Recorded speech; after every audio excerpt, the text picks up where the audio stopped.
Hi there, welcome back for another Dave's Desk Bible Basics. Today we're looking at the prophet Jeremiah. Jeremiah, he's not given the best of titles. He's the prophet of doom, the weeping prophet. It's fair to say that he didn't come with a huge amount of good news for the people he was speaking to. Jeremiah is alive during the last days of the Judean kingdom. His ministry starts during the time of Josiah, who was a young and faithful king, but he made the rather brave move to oppose the Egyptian army and died in battle. And following that, the kings of Judea are either completely useless or puppets of foreign kingdoms, and Jeremiah has repeatedly is sort of tormented and imprisoned and persecuted by the people of Jerusalem as he seeks to share with them the bad news of what's going to happen.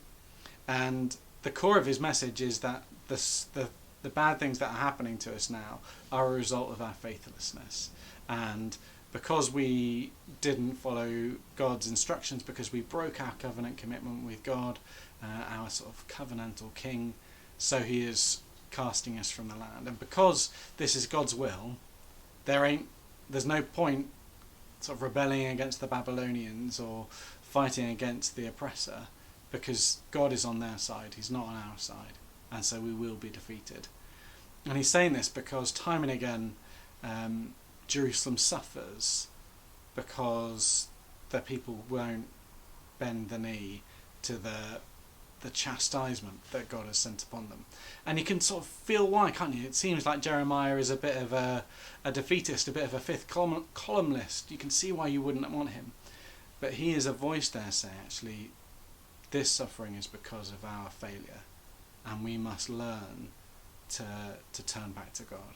And that is the sort of the upside of Jeremiah's preaching, is that he's saying, actually, although we live in a world that's been, or in a nation that's been led astray by these faithless kings and by people who wanted to choose a different path, actually, as individuals, if we accept the mistakes we've made, if we turn to God in repentance, then we will find peace. Even in lands of exile, we will still be able to know joy. And so his thrust is for individuals to turn back to God, and the hope that will mean the restoration of the nation. And I think this reminds us to understand that God isn't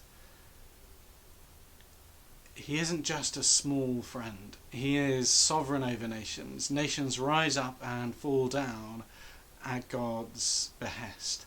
And there is very little we can do about that. The falling and rising of nations will generally happen whatever we choose to do as individuals. What we can do is choose to be faithful in the midst of that falling and rising, and to be praying for our people and for the people around the world. And I hope that's something we were reminded to do more and more as we sit and watch the news of struggles around the world, to remember that we can do our small things and that they do make a difference. Thank you for joining me, and I hope to see you again soon. Goodbye.